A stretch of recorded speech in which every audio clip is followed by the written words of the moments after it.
Hello friends, હું છું Divya food કિચનમાં તમારું સ્વાગત છે।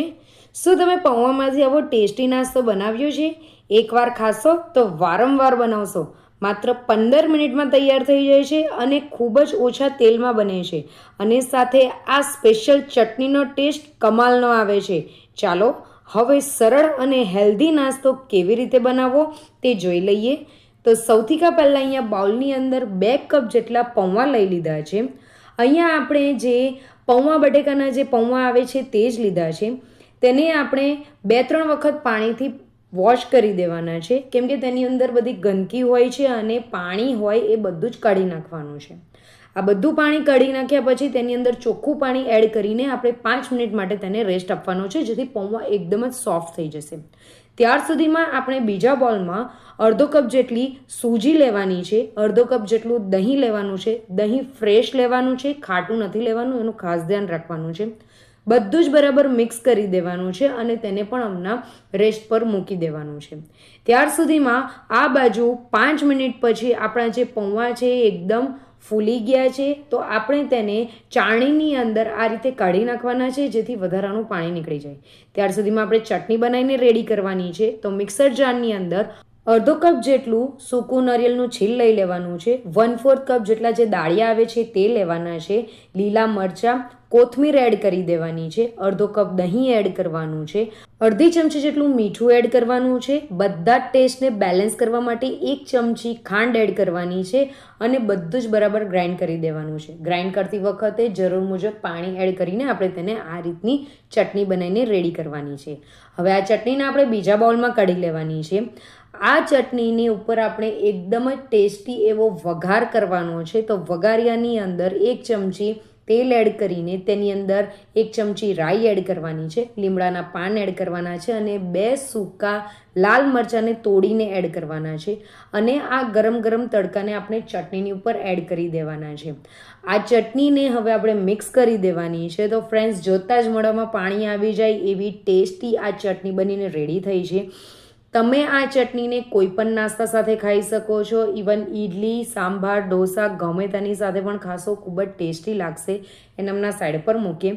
આ બાજુ બીજા બાઉલની અંદર જે પૌવા આપણે નિતારવા માટે મૂક્યા હતા તે નીતરી ગયા છે, તો તેને લઈ લેવાના છે અને તેને હાથથી આ રીતે મેશ કરી દેવાના છે। ત્યાર પછી તેની અંદર આપણે જે સૂજીનું બેટર રાખ્યું હતું તે એકવાર હલાવી લેવાનું છે અને ત્યાર પછી તેને એડ કરી દેવાનું છે। તો સૂજી પણ આપણી ફૂલી ગઈ છે, તો બધું જ આપણે બેટર એડ કરી દેવાનું છે। તેની અંદર 1 ચમચી મીઠું એડ કરવાનું છે, 1 ચમચી જીરું એડ કરવાનું છે, 1 ચમચી ચીલી ફ્લેક્સ એડ કરવાના છે, અડધી ચમચી લીલું મરચું અને આદુની પેસ્ટ એડ કરવાની છે અને કોથમીર એડ કરીને બધું જ બરાબર મિક્સ કરી દેવાનું છે। આટલા ઓછા જ મસાલા આપણે આની અંદર એડ કરવાના છે, આનાથી વધારે મસાલા એડ કરવાના નથી।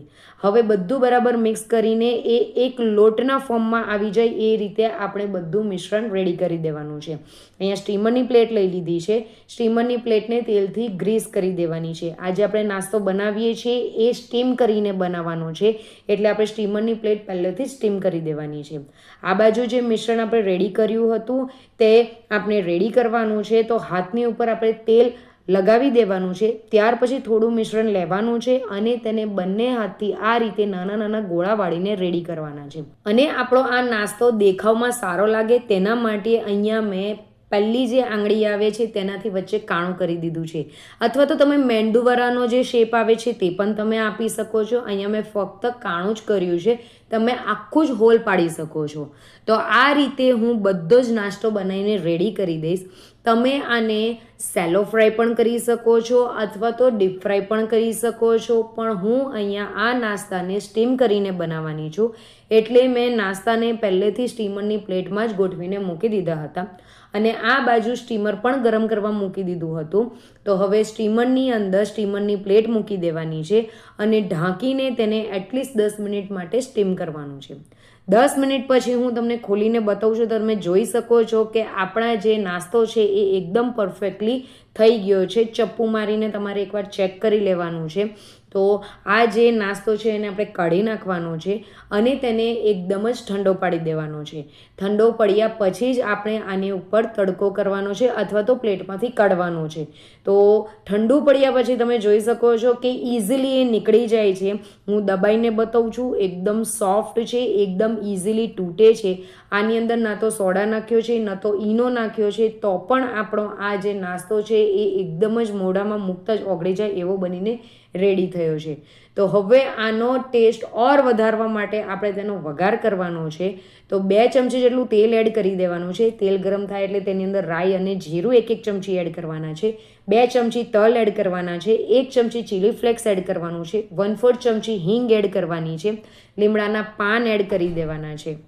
આ બધાને આપણે મિક્સ કરી દેવાનું છે અને આ બધાને આપણે 1 મિનિટ માટે સાંતળી લેવાનું છે, જેથી રાઈ, જીરું, તલ બધું જ બરાબર સતળાઈ જાય. બધું બરાબર સતળાઈ જાય એટલે તેની અંદર આપણે જે નાસ્તો બનાવીને રેડી કર્યો હતો તે એડ કરી દેવાનો છે અને તેને મિક્સ કરી દેવાનું છે. ફ્રેન્ડ્સ, અહીંયા તમે જોઈ શકો છો કે મિક્સ કર્યા પછી તેનો કલર ઓર વધી ગયો છે અને જોતાં જ ખાવાનું મન થઈ જાય એટલું ટેસ્ટી આ નાસ્તો બનીને રેડી થયો છે. ઉપરથી કોથમીરના પાન એડ કરીને ફરીથી આપણે તેને એકવાર મિક્સ કરી દેશું. ફ્રેન્ડ્સ, આ નાસ્તાને તમે બાળકોને લંચ બોક્સમાં પણ આપી શકો છો, ચા સાથે પણ ખાઈ શકો છો. ફક્ત 15 મિનિટની અંદર જ રેડી થઈ જાય છે અને ઘરના બધા ઇન્ગ્રેડિયન્ટ્સ જે હોય છે તેનાથી જ બને છે. તો ફ્રેન્ડ્સ, એકવાર આ ચટણીની સાથે આ નાસ્તો બનાવીને જરૂરથી ટ્રાય કરજો. ખૂબ જ ટેસ્ટી લાગે છે. તો ફ્રેન્ડ્સ, તમને મારી આજની રેસીપી કેવી લાગી એ જરૂરથી મને કમેન્ટ કરજો. મારો વિડીયો ગમ્યો હોય તો મારા વિડીયોને લાઇક અને શેર જરૂરથી કરજો અને ચેનલને જરૂરથી સબસ્ક્રાઈબ કરજો. મળીએ એક નવી રેસીપી સાથે. Bye bye. એન્જોય.